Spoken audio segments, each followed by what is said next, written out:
Pertama-tama dan yang utama, tentu kita harus bersyukur, segala puji bagi Allah Subhanahu wa Ta'ala yang telah mempertemukan kita dengan bulan Ramadan, bulan yang penuh berkah,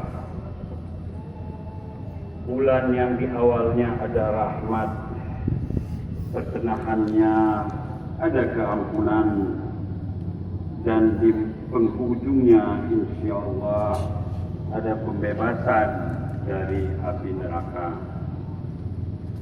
Shalawat dan salam kita sanjung sajikan ke pangkuan alam Nabi besar Muhammad Sallallahu Alaihi Wasallam beserta keluarga dan sahabat beliau.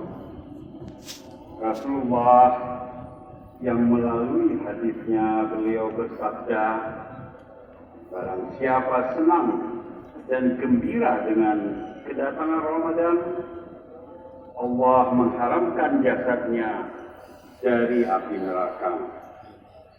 Hadirin sidang jamaah yang dimuliakan Allah Subhanahu wa Ta'ala, dengan izin Allah Subhanahu wa Ta'ala kita bertemu kembali dengan Ramadan tahun ini.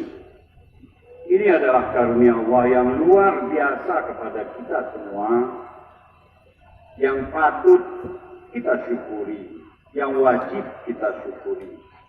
Karena di saat bersamaan dengan berbagai sebab, banyak saudara kita yang tidak lagi dijumpakan Allah dengan Ramadan tahun ini. Ramadan tahun ini bagi kita masyarakat Aceh memiliki makna tersendiri dan lebih spesifik. Dan setiap tahun Ramadan mempunyai makna yang spesifik, terutama bagi kita masyarakat Aceh. Kita berharap Ramadan tahun ini dengan segala ibadah yang kita lakukan di dalamnya dapat terus menyatukan hati kita, memperkuat silaturahmi di antara kita, serta terwujudnya semangat kebersamaan dalam berbagai dimensi kehidupan kita sehari-hari, dalam berbagai dimensi dalam kita menjalankan aktivitas sehari-hari.